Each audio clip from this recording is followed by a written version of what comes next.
Here we are with an absolute masterpiece. I mean, one of the greatest pieces of federal furniture I've ever seen. When we first saw you, my heart started going like this. Feel it, you can feel it right now. Watch. It's going bum, bum, bum. An old table covered in dust doesn't usually look like a life-changing discovery, but on Antiques Roadshow, appearances can be dangerously misleading. Some of these forgotten pieces were hiding shocking values that no one saw coming, yet when their secrets finally came to light, the results shocked everyone in the room. Welcome to Antique Discoveries. Now, we're uncovering the strange antique tables whose hidden stories led to shocking appraisals. I would value these at probably $12,000, $13,000, $14,000 a piece. These are great pieces. They're really rare. Yeah, wow. If you spotted an old mold-covered table sitting at a garage sale, how much would you be willing to pay for it? Most people would probably walk right past it. But in the early 1990s, a school teacher named Claire saw something different. The small table sitting out in the yard was old, dirty, and wobbly. The person with her even advised her not to buy it. But Claire decided to take it home anyway. When I saw this out in the yard, I thought, this is a great thing. It was pitch black, it was a moldy mess, and the lady was asking $30, so $30. I said, but I only have $25. I said, that's all I have. She said, you can have it for $25, and I took it. For years, it was simply another piece of furniture in the family home. That changed when Claire brought it to Antiques Roadshow. Almost immediately, the experts realized they were looking at something that very few people ever get the chance to see in person. What you brought in today here is a federal inlaid mahogany demi-lune card table made by John and Thomas Seymour, very distinguished cabinet makers who made some of the most distinguished and fine furniture for the very wealthiest families in Boston at the time. John and Thomas Seymour were among the most celebrated furniture makers in Federal-era America. Their work is already exceptionally rare, but this table still retains something even more valuable. Its original maker's label, a tiny detail that left the experts stunned. There it was. John Seymour and Son, Creek Square, Boston. And that's all we needed to see. Oh my God, we just looked at each other. We just couldn't believe it. That small label transformed a garage sale purchase into a museum-worthy treasure. What makes the story even more remarkable is that Claire had nearly reduced its value herself while trying to clean it. Fortunately, she stopped before doing any serious damage. If you had cleaned it a lot more, you would have taken a lot off the value. One of the greatest pieces of federal furniture I've ever seen. Then came the appraisal. Claire guessed the table might be worth around $20,000. An incredible number for something she bought for just $25. But the experts simply smiled. I think Les and I both feel that this piece in the open marketplace on a good day would be in the range of about $200,000 to $225,000. Wow. Okay?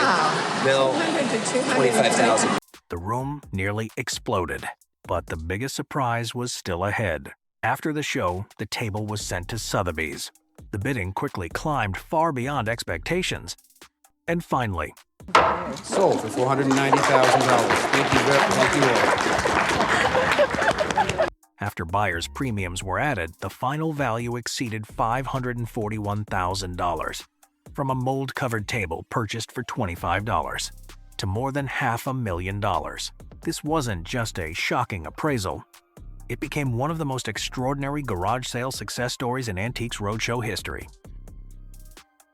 After the garage sale table that ended up worth more than $500,000, the next item tells a very different story. Because not every antique becomes a fortune simply because it's old.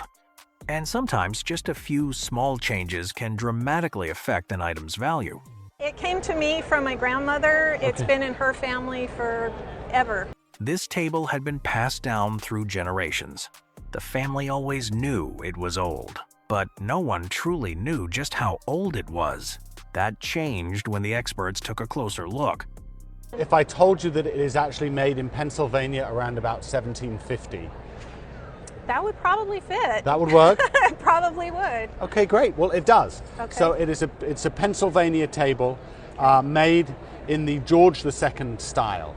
Around 1,750. In other words, this table existed before the United States was even founded. At that point, many people would expect an impressive appraisal to follow. But the story quickly took a different turn. The experts discovered that the tabletop had been refinished. The top has been refinished. In the world of antique furniture, that's far from a minor detail. For serious collectors, originality is almost everything. The more closely the appraiser examined the piece, the more signs of alteration began to appear. It wasn't just the tabletop. Even the current feet were no longer original to the table. The feet on this don't belong there. That has been a question. I have seen some that didn't have the feet. They'd call this a snake leg with a pad foot, and that's been added. Put on sometime in the Victorian times, probably around about 1880, just to jazz up the table, Okay. just to really make it a little more interesting. And you could actually just take them off Okay. if you wanted to. Now comes to the value. So Okay. with American furniture, more than many other categories, condition. Right. We know the table has been restored. If I were to see this come up for auction, I would expect a value of around about $1,500 to $2,500. Okay. Okay. Well, that's good to know. If the top was not refinished and the table were in great shape, it would be around about $4,000 to $6,000. Because of those changes made over the years, the table's value had been significantly reduced. And that's a lesson many antique owners never expect to hear. Sometimes the thing that hurts an antique's value isn't age. It's the well-intentioned effort to make it look newer. The table was still a remarkable survivor from the mid-18th century. But this appraisal revealed an important truth. Condition can be just as important as age. And in some cases, preserving history matters far more than restoring appearance.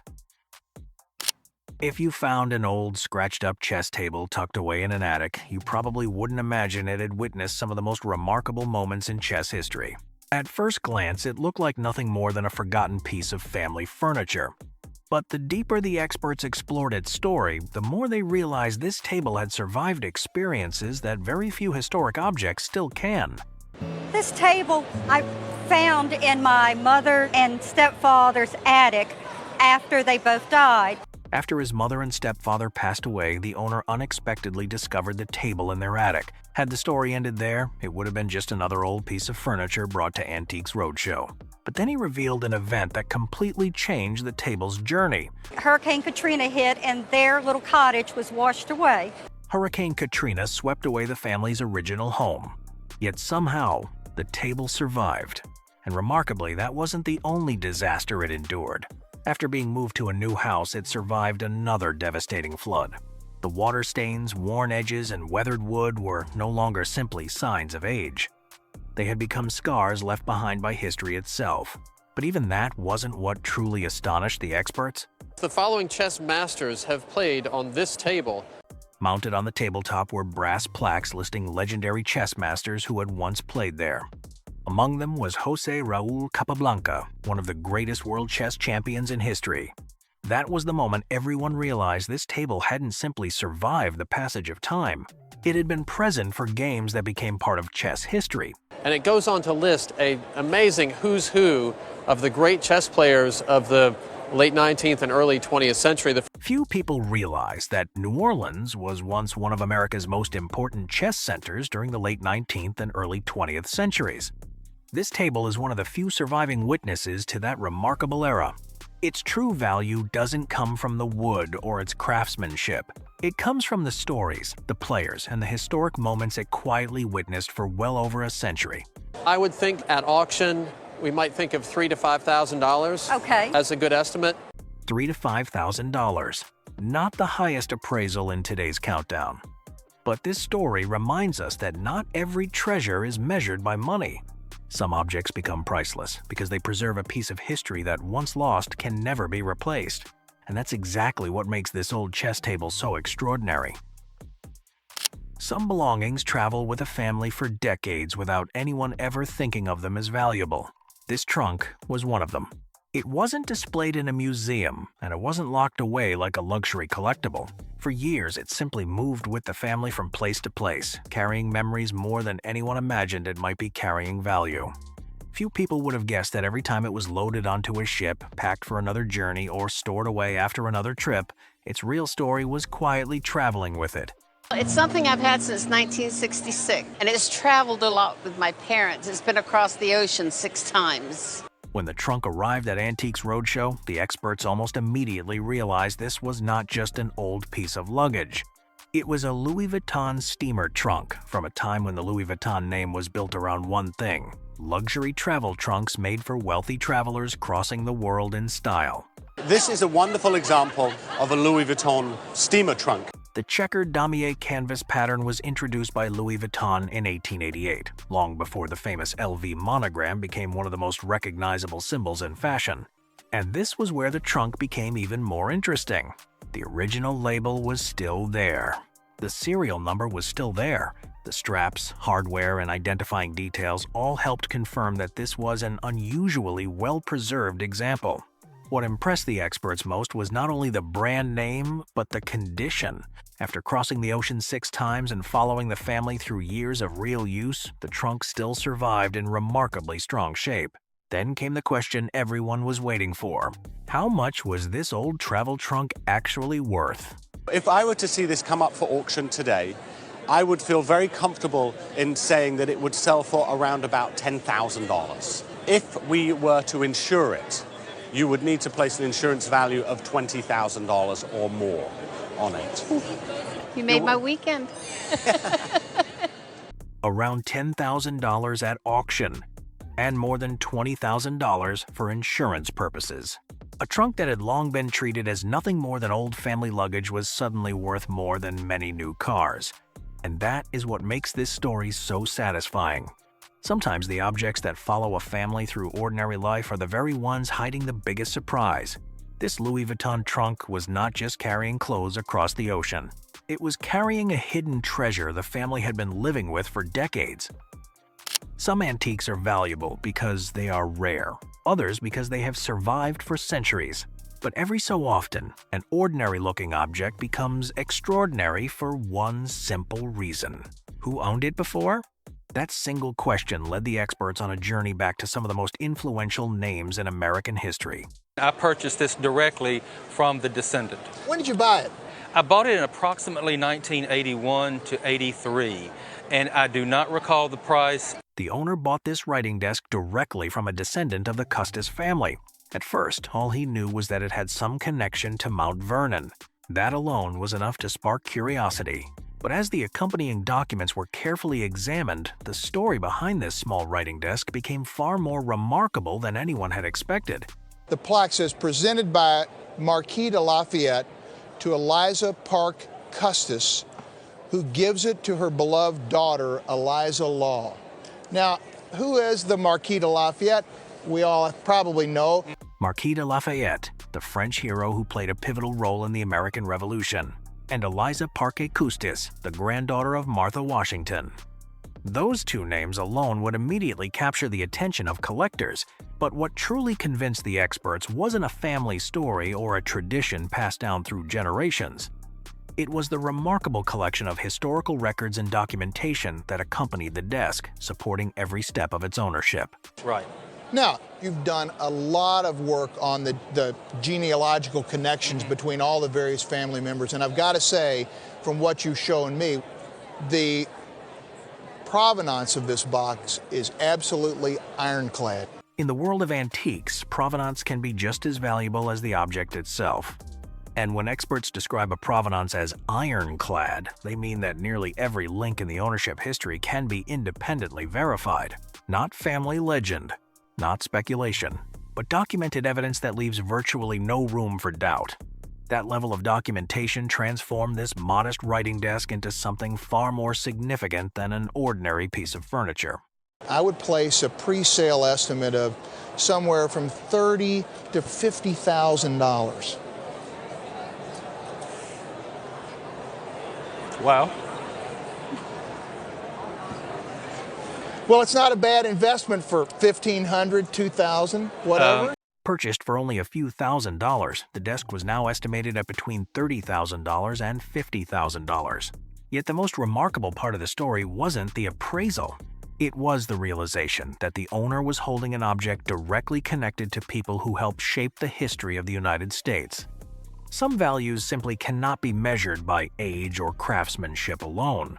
Sometimes, history itself becomes the most valuable thing an antique can preserve. If someone told you that your baby's changing table would one day be worth hundreds of times what you paid for it, you'd probably think they were joking. But that's exactly what happened in this story, and the best part is that the family had no idea what they were buying. In the late 1960s, a young couple stopped by an antique store in Minnesota. The owner was clearing out his inventory and made them a simple offer that seemed impossible to refuse. He said that we could have any one we wanted for $25. For just $25, they brought this sideboard home. Not because they collected antiques, not because they knew it was rare, and certainly not because they recognized the maker. They simply needed a sturdy table that could serve as a changing table for their first baby, and this old piece happened to fit the job perfectly. We bought it so that we would have a change table for our firstborn baby. For years, the sideboard quietly became part of everyday family life. It witnessed ordinary moments, raised children, and served a practical purpose without anyone giving it a second thought. Then one day, someone noticed the labels attached to the back. Suddenly, one name changed everything: STICKLEY. Among collectors of early 20th century American furniture, STICKLEY is considered one of the defining names of the arts and crafts movement, a style that celebrated honest craftsmanship, quality materials, and timeless design over elaborate Victorian decoration. The arts and crafts movement, which came over from England, sort of was really established in upstate New York by STICKLEY. As the experts examined it more closely, they realized this was not just a useful old sideboard.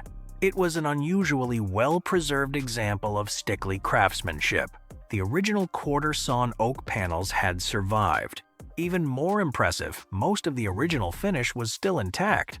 For collectors, that kind of originality can make all the difference, because every untouched surface helps prove the piece has not been over-restored or stripped of its history. What's really lovely about this piece is that the finish is almost completely original. Only then did the family's $25 purchase begin to reveal what it was truly worth. The same piece that once held baby supplies was now being viewed as a serious collectible. I can tell you $25 was a very good investment. If I were to see this come up for auction today, I would expect to see an auction estimate of between around about $3,000 and $5,000. Okay, well that's exciting. From a baby's changing table to a piece of furniture worth between $3,000 and $5,000. Not the highest appraisal in today's video, but certainly one of its most satisfying surprises. Because sometimes the most valuable object in a home is not the one locked away for safekeeping. It's the one that has been used, loved, and taken for granted every single day. Not everyone gets the chance to meet a legend while they're quietly building their legacy. Even fewer people end up bringing home a piece of furniture made by that legend's own hands. But that's exactly what happened to this family in the early 1970s.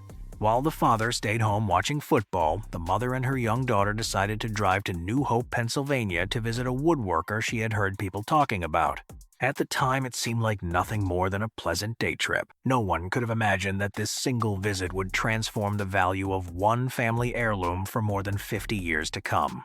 And we went to New Hope, Pennsylvania. She'd heard about a woodworker, George Nakashima. That woodworker was George Nakashima. Today, he is widely regarded as one of the most influential furniture designers and craftsmen in American history. But back then, the family wasn't searching for a future collectible. They simply wanted to commission a beautiful bench for their home. Several months later, Nakashima personally sent them the original design drawing. Remarkably, that drawing has remained with the bench ever since. It's extraordinary that you have this drawing by George Nakashima. It wasn't just an ordinary sketch. Every line reflected Nakashima's creative process. He carefully selected the exact slab of wood that would become the finished piece, embracing its grain, knots, and natural character instead of trying to hide them. To him, the wood itself was part of the artwork. That philosophy would eventually make his furniture some of the most sought-after pieces in the collector's market. He's even chosen the piece of wood, and in his studio he had planks and planks of wood that... I do remember that. Do you? Yes, I do. Well, he was in love with wood. Years earlier, the family had been told the bench was worth around $6,000. At the time, that already sounded impressive. But the market for George Nakashima's work continued to grow dramatically. By the time this appraisal took place, the value had reached an entirely different level. We had it valued by the Nakashima Group in early 2000, and it was, I think, around $6,000. The market is exploded in Nakashima furniture. Benches like this at auction are selling for $40,000. Oh my God. Now, because you have the drawing, you get to add a few thousand more on top of that. So say we're at the $45,000 mark. For insurance, you might want to raise it higher, but this is, I'd say $45,000. Oh my God. From an original commission that cost about $375, the bench is now valued at approximately $45,000. But the most remarkable part of this story isn't simply the increase in value. It's the fact that this family unknowingly preserved not only a beautiful piece of furniture, but an original work created by the hands of a man who would later become a true legend of American furniture design. If the Nakashima bench you just saw proved how dramatically the market for his work has grown, this next story goes one step further.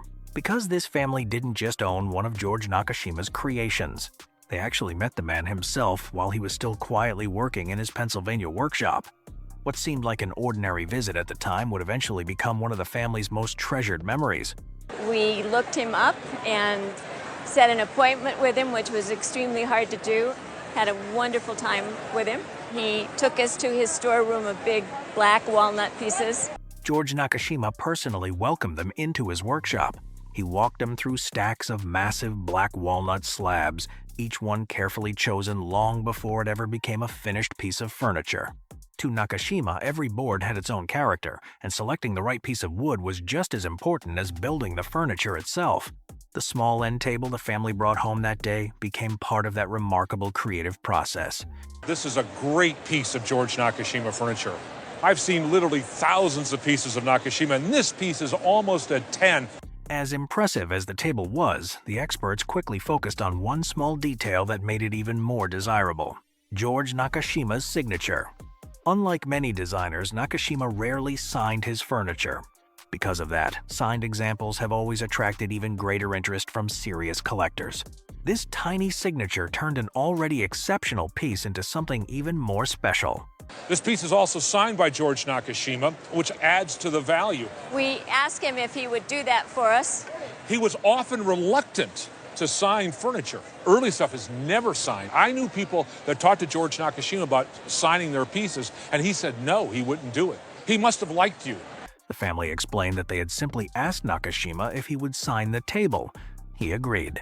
At the time, it probably felt like nothing more than a thoughtful gesture from the craftsman himself. Decades later, that simple moment became one of the biggest reasons the table stood out from countless other Nakashima pieces. Then came the appraisal everyone was waiting for. Paid $200 for it back in 1974. So you paid $200 for this. One sold in the last year for about $25,000. So I would estimate this piece at auction at $20,000 to $25,000. Oh my goodness. From an original purchase of just $200 to an auction estimate of $20,000 to $25,000. The increase in value is certainly remarkable, but perhaps the greatest treasure isn't measured in dollars at all. It's the memory of meeting George Nakashima in person and bringing home a piece that carries not only his craftsmanship, but his own signature as well. When people buy a house, it's surprisingly common for them to purchase a few pieces of furniture from the previous owner instead of starting from scratch. That's exactly what this family did. They weren't searching for antiques. They weren't hoping to uncover a forgotten masterpiece. The dining table simply looked perfect in the house, so they decided to buy it along with a matching coffee table. At the time, it felt like nothing more than a practical decision. Years later, they would discover it had become one of the best purchases they had ever made. For the dining room table and a coffee table, which is very similar, it was $1,500. For just $1,500, they took both pieces home. For years, the furniture served exactly the purpose they had intended. It was simply part of everyday life. Then one day, someone asked a question they had never considered before. Who designed the table? That was the first time the name Billy Haines entered the conversation. To most people, the name means very little. But to collectors of mid-century modern furniture, Billy Haines is considered one of the most desirable designers of the 20th century. They call him Billy in the trade, Billy Haines. Right. Before becoming one of Hollywood's most celebrated interior designers, Billy Haines had been a successful movie star. He later created furniture and interiors for some of the biggest names in Hollywood, helping define the elegant mid-century style that collectors continue to admire today. For many years, however, his furniture remained surprisingly undervalued. Then the market changed. Collectors began rediscovering his work, demand steadily increased, and prices climbed dramatically as original Billy Haines pieces became harder and harder to find. Pieces like this have become really, really desirable. This table possessed nearly everything collectors hoped to find. Its design remained original. Its condition had been beautifully preserved. And perhaps most importantly, it had stayed with the very house it originally belonged to for decades. That kind of provenance only made it even more appealing in today's market. Then came the moment everyone had been waiting for, the appraisal. It's really, really hot, and it's getting hotter. That this in a retail shop could be easily probably $17,000, $15,000 to $17,000. Fantastic. So From furniture purchased with a house for just $1,500 to a dining table valued between $15,000 and $17,000. It was never bought as an investment. It was simply the right table for the right room. Yet years later turned out to be the most valuable piece in the entire house. It's the kind of discovery that makes you wonder how many overlooked treasures are quietly sitting in homes, waiting for someone to recognize what they really are. After furniture associated with Hollywood icons and legendary designers, the final piece in today's lineup sits at the complete opposite end of the spectrum. At first glance, it hardly looks like an antique worth talking about. The table is rough, weathered, and covered with old stains and dried paint marks. For years, it wasn't displayed inside the house. It wasn't treated like a family treasure. Instead, it sat quietly in a barn, serving one simple purpose, holding old paint cans and whatever else needed a place to rest. At first glance, it certainly is homely. Even the owner admits the table isn't particularly attractive. The only reason he kept it was because it had once belonged to relatives who lived in Louisiana's Cajun country. After his father brought it home, it spent years tucked away in the barn, collecting dust while no one gave much thought to what it might actually be. My dad brought it home and kept it at his house a little while, but then he put it in his barn. It's been there ever since. The tabletop still carries circular marks left by paint cans. Layers of dirt and wear have built up over decades of everyday use. To most people, those marks simply make it look old and worn out. But the experts were looking at something entirely different. What they saw wasn't damage. It was a remarkably well-preserved survivor with a history that had somehow escaped being erased. It is an extraordinary piece, a very rare piece of Louisiana furniture. This turned out to be one of the rare surviving examples of 19th century Louisiana furniture. Its original Louisiana cypress construction, strong French craftsmanship, and surviving brass hardware made it exceptionally uncommon. Pieces like this rarely appear on today's market, making it a remarkable discovery despite its humble appearance. Well, I'm so glad you took it out of the barn because it is a great rarity. Then came the moment when the old paint stand was finally judged as the collectible it truly was. And if I were to see this table up at auction, I would probably estimate it in the $3,000 to $5,000 range. Oh. Wow, a paint holder. No, Wow. it's no not. No more paint. From a forgotten work table sitting in a barn to a rare piece of Louisiana furniture valued between $3,000 and $5,000. Sometimes the most ordinary-looking objects turn out to be the ones hiding the greatest stories. And as this family discovered, the treasure wasn't sitting in the living room all along. It was quietly waiting in the barn, where no one ever expected to find it. Some treasures are locked away in vaults. Others are proudly displayed as family heirlooms. And then there are treasures that spend years sitting in a chicken coop. It sounds more like fiction than an Antiques Roadshow appraisal. Yet that's exactly where one of today's most valuable discoveries began. So I would love to know how you got this. My grandfather was a superintendent of the grounds at an estate in Gloucester, Massachusetts at Eastern Point. And this apparently came from the estate. The fixture found its way into the family almost by accident. What happened afterward, however, is what makes this story unforgettable. No one realized they were living with something extraordinary. Instead of becoming the centerpiece of a home, it spent decades being moved from one place to another whenever it was in the way. It was in his chicken coop for years because where do you put a piece like this? By the time it reached Antiques Roadshow, most people would have expected years of neglect to leave permanent damage. The experts were expecting signs of wear as well. Instead, they found something that immediately captured their attention. Even so, one important question still had to be answered before anyone could identify exactly what they were looking at. I am amazed that it is in such phenomenal condition. For stained glass lighting of this caliber, experts usually begin with one simple detail: the maker's signature. Without it, many collectors would hesitate. So what convinced the appraiser that this piece deserved a completely different conclusion?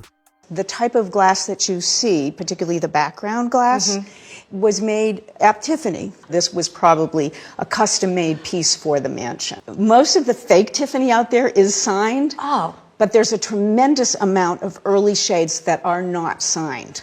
That conclusion changed everything. The object that had spent years being treated as an oversized family possession was suddenly recognized as an exceptionally rare survivor. And now, there was only one question left. How much could a discovery like this actually be worth? Something like this in a retail setting could be priced anywhere between $100,000 and $150,000. Good to know. From a forgotten fixture that had spent years moving between a chicken coop, an attic, and storage, to a Tiffany masterpiece valued at between $100,000 and $150,000. Stories like this are a reminder that the greatest treasures don't always spend their lives in elegant places. Sometimes they survive for decades in the last place anyone would ever think to look. After a Tiffany masterpiece that carried more than a century of history, the next appraisal takes us into a completely different era. This is no longer the world of traditional craftsmanship. Instead, it belongs to a generation of designers who blurred the line between furniture and sculpture, creating pieces that looked unlike anything people had seen before. What makes this story especially unusual is that the family never had to search for this piece. It entered their lives through a connection that very few collectors could ever hope to have. My husband, about 30 years ago, was working for Wendell Castle in his woodworking studio. That personal connection immediately changed the direction of the appraisal. Rather than asking where the furniture had been found or how it had survived, the experts focused on the artist behind it. Only then did everyone begin to understand why these colorful pieces deserved a closer look. Wendell Castle is one of the preeminent American wood furniture craftsmen. But we might say that that doesn't quite do him justice in that he's really taken it to a new level of artistry. At first glance, these chairs don't even resemble the work most people associate with him. They represent a very different chapter of his career, one that experimented with new materials, bold shapes, and ideas that challenged traditional furniture design. That unexpected direction is exactly what makes them so distinctive today. These were something made for a very short period of time. When a design is produced for only a brief period, it naturally becomes harder to find as the years pass. As collectors developed a growing appreciation for post-war design, pieces like these gradually attracted more and more attention. Their rarity was no longer just about age. It was about how few examples had survived. And there was increased interest in post-war design in the marketplace. That shift in the market completely changed how collectors viewed this furniture. What had once been considered an unconventional design slowly became an important part of modern American furniture history. Then came the moment every owner hopes to hear: the appraisal. Colorful examples are probably about $1,200 to $1,800. Not the highest valuation in today's countdown. But this story proves that an antique doesn't have to be centuries old to matter. Sometimes the true value lies in owning a piece created by someone whose ideas permanently change the direction of furniture design. Some family heirlooms survive because they are simply too valuable to sell. Others remain in the same family because no one ever thinks of parting with them. This coffee and tea service belongs to the second group. It wasn't displayed in a museum. It never circulated through the antiques market. Instead, it quietly remained with one family for generation after generation until it finally appeared on Antiques Roadshow. I remember as a child, I would go to my grandfather's house. This was something that was always sort of proudly displayed in the living room. Those memories gave the set sentimental value long before anyone knew its monetary worth. For the owner, it had always been part of family life. For the appraiser, however, the real mystery began with a different question. Who had made it? The answer would immediately place this silver service into an entirely different category.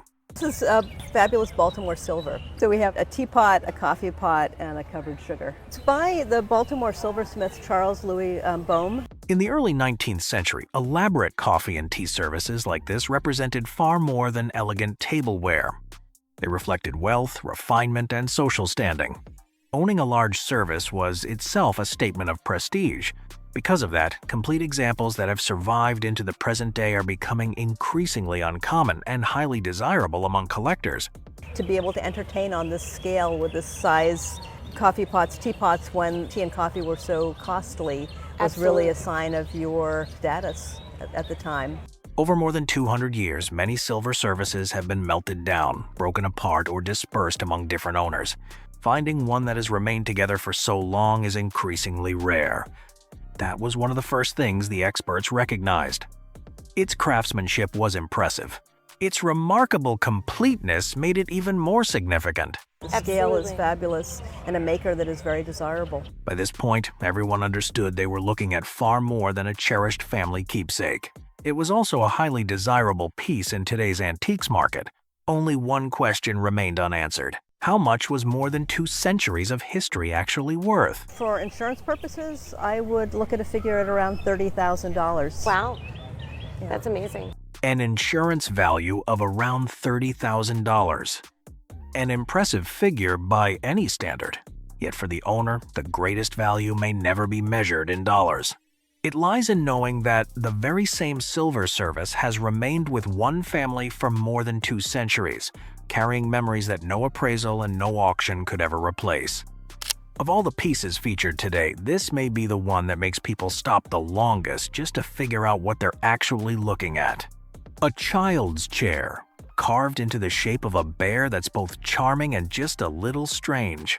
At first glance, many people would probably assume it's nothing more than an unusual decorative object.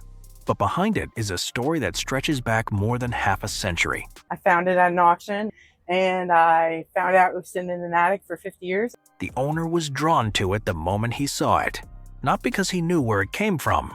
Not because he expected it to be valuable. He simply couldn't ignore something that looked so unusual. So he decided to place a bid and take it home. Sometimes, curiosity alone is enough to begin an extraordinary story. I dished out $800 for it. That purchase soon led to a completely unexpected discovery. As the experts examined the chair more closely, they realized it belonged to one of Europe's most celebrated carving traditions. A style in which skilled craftsmen transformed animals and scenes from nature into furniture that was both practical and artistic. It was far more than an ordinary child's chair.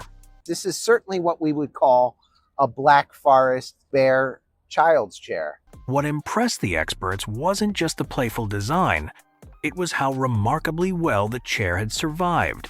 Its carefully carved details remained beautifully preserved, revealing the extraordinary craftsmanship that had gone into creating it more than a century ago.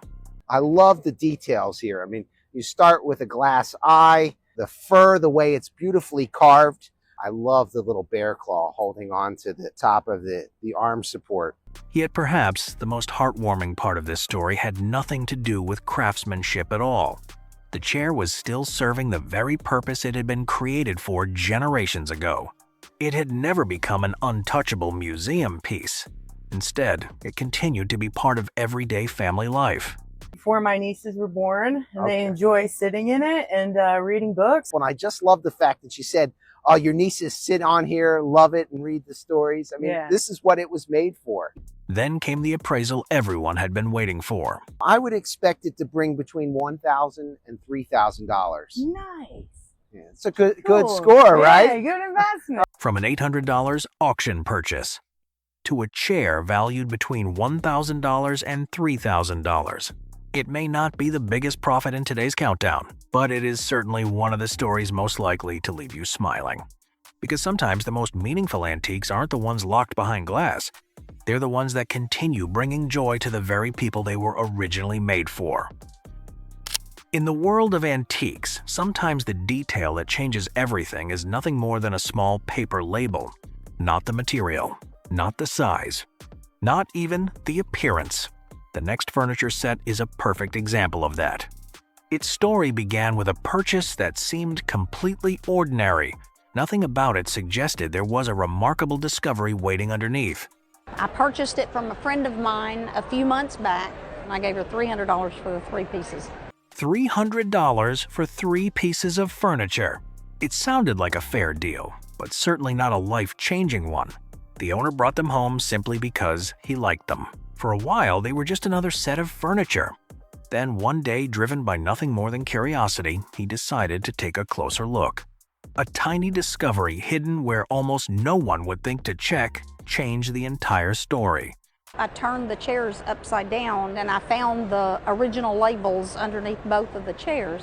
Those surviving labels instantly gave the experts something they almost never take for granted: confidence.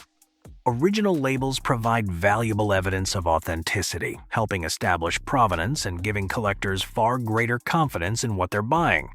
From that moment on, the furniture was no longer viewed as an ordinary second-hand purchase. It deserved much closer attention. That is the predecessor to Hayward Wakefield Company. Even then, the labels were only part of the story. What impressed the experts just as much was the remarkable condition of the furniture itself. Many pieces from the same period have been repainted, refinished, or heavily restored over the years. This set had managed to avoid that fate. Its originality had survived, and collectors place enormous value on exactly that. These have wonderful original color, which is very appealing to collectors. Right. I just want to refer to the aprons down here. The work is amazing. It is, yes. All of this stick and ball work, the decorative work in both the table and the chairs. And what's really remarkable, if I tip this forward a little bit, you can see that the condition of the top is perfect, and that's unheard of. When outstanding condition is combined with clear provenance, the outcome is often easy to predict. Only one question remained: how much was this unexpected discovery actually worth? I would say a $5,000 retail price would not be out of the question. I knew they were special. From a $300 purchase to a furniture set worth around $5,000. A tiny paper label hidden beneath a chair completely changed the way this collection was understood. And it serves as a reminder that sometimes the most important clue isn't sitting out in the open. It's hiding underneath, waiting for someone curious enough to turn the furniture over and take a closer look. That brings this chapter of remarkable furniture discoveries to a close. But the stories ahead become even more extraordinary. Next, we'll encounter one of the most sought-after names in American studio furniture, a Picasso plate that spent years hanging above a kitchen stove.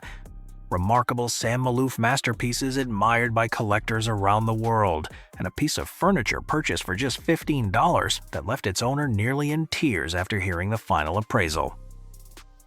A lot of people ask me, what is the most valuable furniture that you see at the Antiques Roadshow? The one that comes to my mind is a guy named Wharton ESHERICK.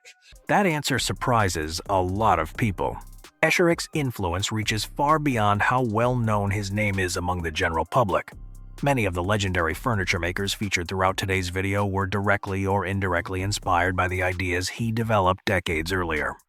To collectors and furniture historians, his name carries a level of respect that few designers ever achieve. He was pretty much the founder of the American studio furniture movement. He started the careers of George Nakashima, of Phil Powell, of Paul Evans, of Wendell Castle. What's especially fascinating is that the pieces collectors eagerly search for aren't always his largest or most elaborate creations. Some of the most desirable works are surprisingly modest. Simple, three-legged stools that at first glance hardly look extraordinary.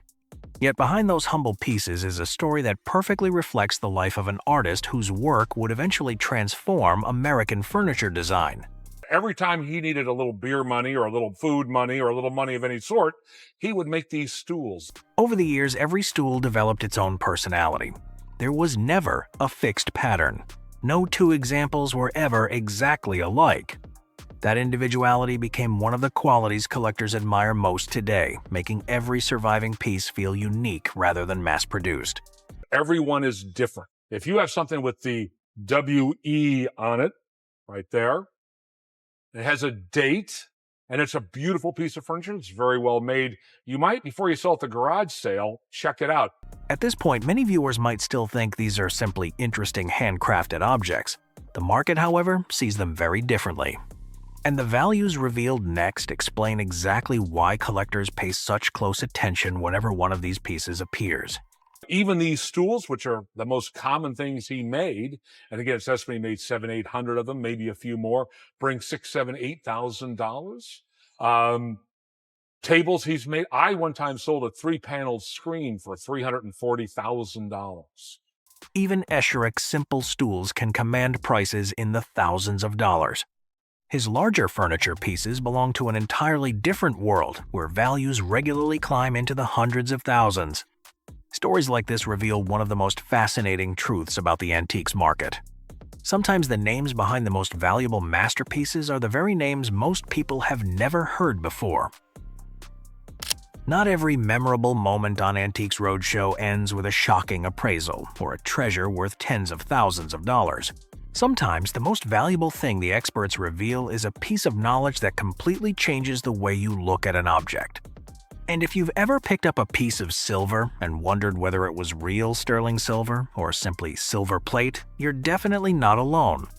That confusion is far more common than most people realize, and it can make a huge difference in how an item is understood.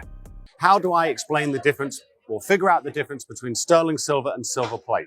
Most people instinctively start with the same test. They pick up the piece, they feel the weight. Then they make a quick assumption based on how heavy it feels in their hand. It sounds like a sensible shortcut. After all, something valuable should feel heavier, right? But in the antiques world, the most obvious clue is not always the most reliable one. And this is where the expert gives an answer that surprises a lot of viewers. The lighter example will almost always be sterling silver. Weight can be useful, but only as a first clue. It cannot prove what the object really is.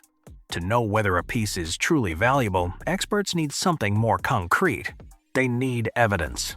And the interesting part is that this evidence is rarely found on the polished surface everyone notices first. It is usually hidden in a place most owners barely think to check. Because when you turn it over, it clearly says sterling. Those tiny marks are where the real story begins. To a trained eye, they work almost like an object's birth certificate. They can reveal the material, the maker, the standard of quality, the place of manufacture, and sometimes even the period when the piece was produced. A shiny surface can look impressive, but those small stamps can tell the truth. This is the rampant line or line en passant mark, which is the British silver standard mark. That is why experts often spend more time studying the underside of a piece than admiring the front. In antiques, the most important clues are rarely placed where everyone can see them. So if there is one lesson to take away from this demonstration, it is this: never judge a silver object by appearance alone. Sometimes its entire story and much of its value is hiding in a few tiny marks that most people would never think to search for. If a piece of furniture in your home didn't come from an auction or a gallery, but instead came from the fact that your family personally knew the craftsman who made it, how much would that change its value? That's exactly how the story of these two benches begins. At first glance, they look like ordinary wooden benches that have simply been part of a family's everyday life for decades. But behind their simple appearance is a connection that collectors around the world would love to have. My aunt and uncle's estate. My uncle was a renowned modernist architect in Riverside, California, and he knew Sam MALOOF personally. That personal relationship is what brought these two benches into the family's home. They were never mass-produced pieces. They weren't purchased years later through an antique dealer or at a high-profile auction. Instead, they came directly from the hands of the man who created them. That alone made this appraisal different from almost every other furniture story featured on the program. Sam MALOOF is certainly one of the A guys of 20th century design. Over the decades, Sam MALOOF's reputation has continued to grow. Collectors have become increasingly eager to own his work, and original examples rarely stay on the market for long. Among all of his creations, benches like these appear far less frequently than many of his better-known designs. Their scarcity has only made them more desirable over time. The benches are rare. They don't show up as often. People really covet them. These benches represent far more than beautifully crafted furniture. They reflect the handmade philosophy that helped establish Sam MALOOF as one of the defining figures in 20th century American furniture design. As appreciation for his work has continued to grow, so has the demand for pieces connected directly to his workshop. I believe they were appraised at that point for replacement value of $8,000 each. Years earlier, that valuation had already seemed remarkably high.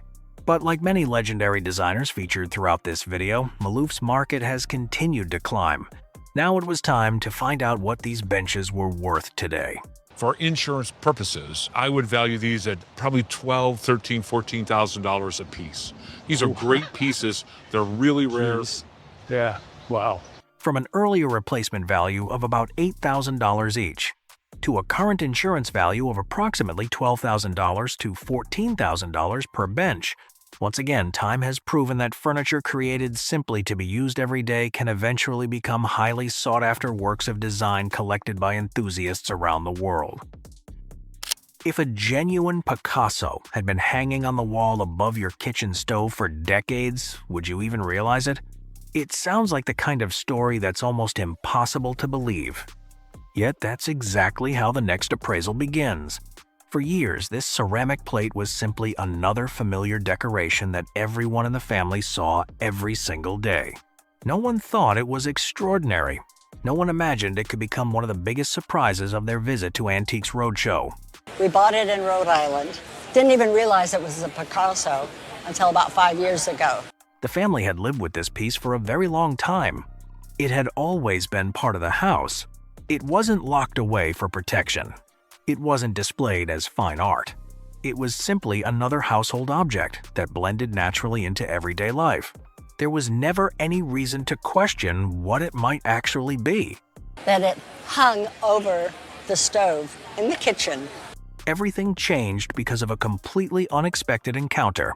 A single reaction from someone with professional knowledge was enough to make the family see the plate in an entirely different way.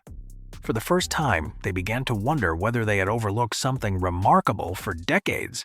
And the guy sort of gasped and said, "Over your stove?" And I said, "Yeah, I have a plate collection." From that moment on, the process of verifying the plate's identity officially began. The experts carefully examined its details, comparing every characteristic until the true story of the piece slowly came into focus. What had once been treated as ordinary kitchen decor was now entering an entirely different world. The actual name for this particular dish is Face in an Oval.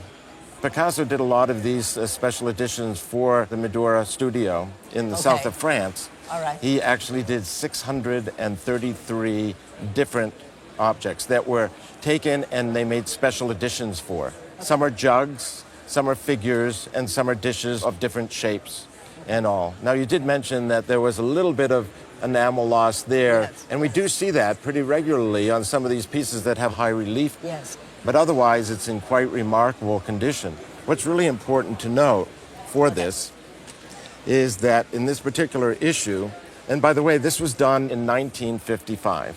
By now, everyone understood that this was far more than a decorative plate. Only one question remained unanswered.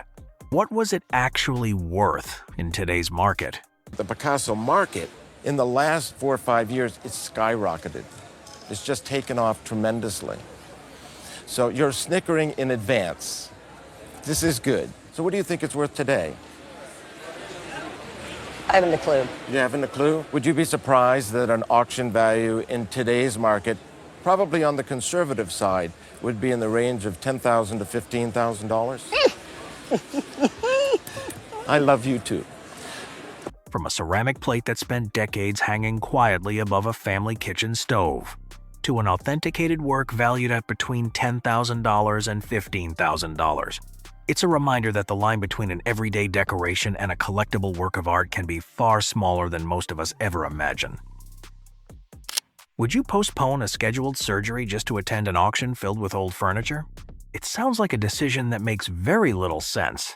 But for the owner of this next piece, it turned out to be the choice that completely changed the value of something he brought home that day. At first glance, the cabinet looked much like many other mid-century furniture pieces that regularly appear at estate auctions. Nothing about it immediately suggested that it would become one of the biggest surprises in today's countdown. Yet one small detail changed everything. I'm actually postponed a hernia surgery to attend the auction. As he walked through the preview, he kept coming back to the cabinet. At first, it was nothing more than a strong feeling. But the longer he examined it, the more convinced he became that he might be looking at something special. Then one simple moment gave him all the confirmation he needed. When I looked in the drawer, I knew it was. The appraisal quickly confirmed that this was far from an ordinary storage cabinet. It belonged to one of the most influential furniture designs of the post-war era. More importantly, very few examples from the earliest production period have survived in excellent condition. That rarity is exactly what collectors hope to find. The cabinet is designed by Charles Eames for the Herman Miller Furniture Company. There's few of them that survive in good condition. I would call this one of the best survivors I have ever seen. By this point, everyone understood that the cabinet carried significant value. Only one question remained. How much had he actually paid for it? $15. $15. Barely enough to make anyone think they had just purchased an important collectible. But that tiny price tag was only the beginning. The appraisal that followed exceeded even the owner's highest expectations. Wow. At auction, which is probably the most common place that these would show up today, I think this would sell for about $20,000. What? Really? I thought maybe $800. I had no idea. From a purchase price of just $15 to a cabinet valued at around $20,000. It became one of the most dramatic increases in value featured in today's video. And once again, it proved that what seems like the craziest decision at the time can sometimes become the smartest investment of a lifetime. But if you think this is the perfect ending, one final story is still waiting. And it involves a remarkable piece that once appeared in one of the most famous adventure films ever made. If you had grown up with one of the most recognizable movie props in cinema history sitting in your home, do you think you would have realized what it was? It sounds like something that could only happen in a movie. But that is exactly how the final story of today's video begins. For years, this object was simply another familiar part of everyday family life. It wasn't displayed in a museum. It wasn't protected like a priceless Hollywood artifact. It wasn't treated as a collectible at all. To the family, it was simply something that had always been there, quietly occupying its place in their home. No one imagined it was connected to one of the greatest adventure films ever made. Well, this is the Ark of the Covenant that was used as a prototype in Raiders of the Lost Ark. My father worked on the film. To the owner, it had always been a meaningful family keepsake. He grew up with it and never questioned its place in the apartment. Only after the experts began asking questions did everyone start looking at it from an entirely different perspective. Suddenly, an ordinary childhood memory was becoming part of a much bigger story. What did you think growing up with this in your apartment? Oh, I thought it was neat. I got to tell my friends that I had the Ark of the Covenant at home. It was a lot of fun. You ever hide in it? No, we kept blankets inside. You kept blankets? Behind those family memories was a remarkable chapter of filmmaking history. The experts carefully traced the object's background, piecing together its role in the production and explaining why it deserved such close attention. At that moment, everyone realized that its true significance had very little to do with the materials it was made from. Its real value came from the story it represented. My father worked at Industrial Light and Magic in the 80s. He worked on Star Wars, Raiders, Star Trek. I knew George Lucas. He was wonderful. Industrial Light and Magic was the special effects house founded by George Lucas. What makes this artifact different from most movie props is the opportunity it represents. The most important pieces from legendary productions almost never become available to private collectors. That is why anything with a direct connection to the filmmaking process attracts enormous attention whenever it appears. I know that this was a prototype used to size the pyro. You've got a hot melt glue gun doing all the fancy designs. All this trim here is made from picture frames. By now, everyone in the room understood they were no longer looking at an old movie prop. They were looking at a genuine piece of cinematic history. Only one question remained unanswered. What was it actually worth? We estimate at auction a very conservative value of $80,000 to $120,000. Wow. And not bad for hot glue and spray paint. Absolutely. And realistically, I can see it getting into $250,000 range. From a movie prototype that quietly sat inside a family apartment to an artifact that could realistically reach $250,000, it is a remarkable ending to today's countdown. After forgotten furniture, a Tiffany masterpiece rescued from a chicken coop, and a Picasso that spent decades hanging above a kitchen stove, perhaps the most extraordinary hidden treasure of all turned out to be a piece of movie history that millions of people have seen without ever knowing this version still existed.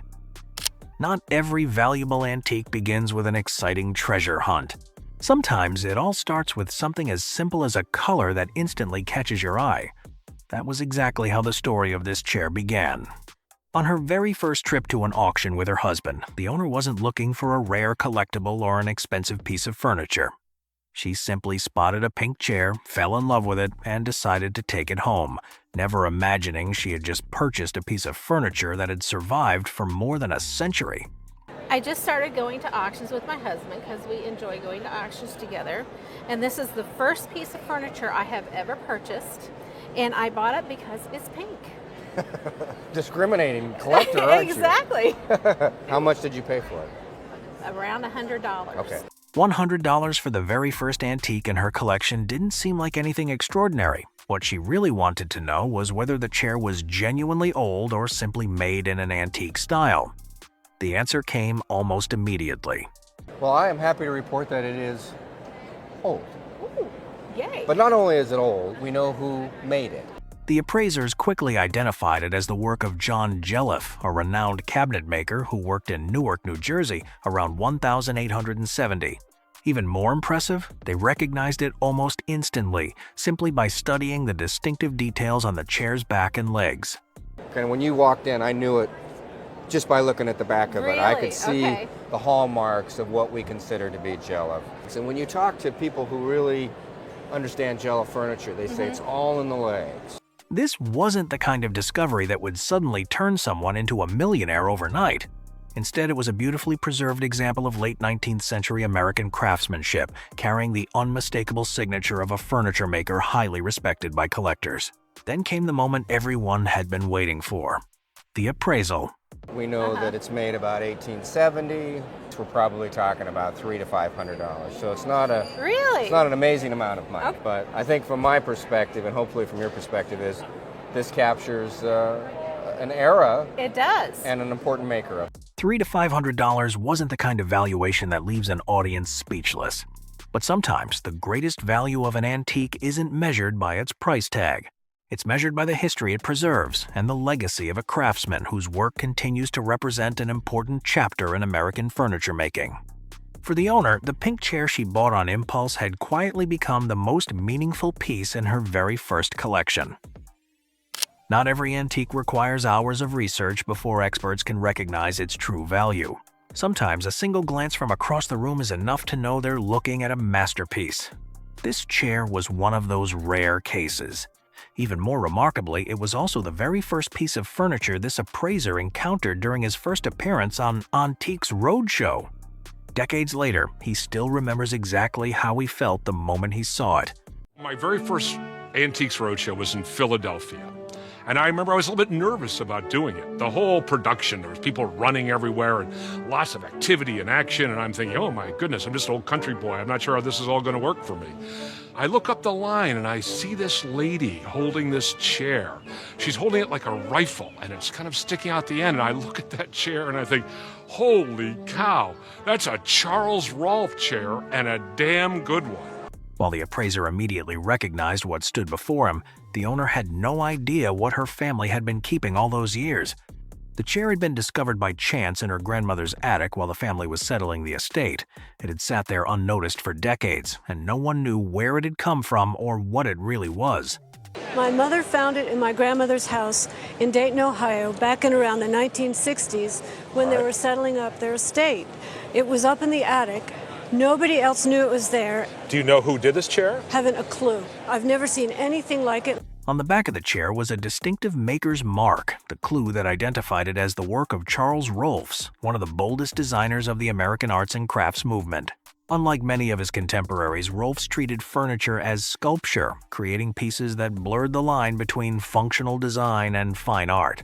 That's the maker's mark for a very famous arts and crafts maker named Charles ROHLFS. No kidding. And Charles ROHLFS was a very eccentric man. Unlike a lot of the arts and crafts other makers, he worked only in a studio with himself and a few apprentices. He made all kinds of unusual things, and he really pushed the boundaries of arts and crafts. The whole design is very radical. It was the thought of furniture as sculpture. This chair was even more unusual because it was crafted from mahogany rather than the oak ROHLFS typically used. Only a handful of his works remain in private hands today, with many preserved in museums and major collections. Whenever an original example appears on the market, it immediately attracts serious attention. Then came the moment everyone had been waiting for. This chair is worth between $80,000 and $120,000 at auction. You're kidding. I am not kidding. I'm not kidding. That's unbelievable. Yeah. Absolutely unbelievable. Congratulations, it's a fantastic chair. There's like one of 4 known in America. One of only 4 known examples in America. That fact alone made the chair a dream acquisition for top collectors. But the story didn't end with the appraisal. After the show, the family decided to send it to auction, where the final result surpassed even the original estimate. Mom's financial advisors were advising her that she should sell it. He persisted, and Mom decided to sell it at auction. I think if something's worth $500 or $1,000, it's not a burden to families. But something as valuable as Nancy's chair becomes a burden. You have to worry about insurance. You have to worry about locking the front door. You have to worry about who's sitting in the chair. In the auction business, parents wanting to avoid their children fighting over things is one of the main, and honest truth, main reasons that people consign things to auction. I'm sure that all of that was in the back of the mind of the financial advisor, all of those things, because Mom couldn't afford to insure something so valuable. We sat through the auction and kept track of everything, and we're hoping very much that it would do well. They had promised to sell it for quite a lot. We kept hoping it would go higher. Aren't I awful? Very greedy. But it sold for $180,000 plus buyer's premium. After the buyer's premium was added, the total sale exceeded $225,000. The proceeds helped lift a significant financial burden from the family and provided security for the owner's elderly mother. Even so, letting go of a piece that had been part of the family for so many years was bittersweet. We were sad to see it go. Mom's still living today. She's 96, and so it has helped her out. So in that sense, it was a good thing. Yeah. I'd love to know who's got it. And that's their policy. They don't let you know. The whole process was fun. It took us out of our normal humdrum life. It all started from a Saturday afternoon at the Antiques Roadshow. Absolutely. Yeah, Absolutely. It's perfect. As far as furniture goes, and as far as the Antiques Roadshow goes, it was certainly the best thing I have ever seen. A chair forgotten in an attic for decades became one of the most memorable discoveries in Antiques Roadshow history. For the appraiser, it remains the finest piece of furniture he has ever evaluated. And for the family, it was proof that some of the greatest treasures are quietly waiting in places where no one thinks to look anymore.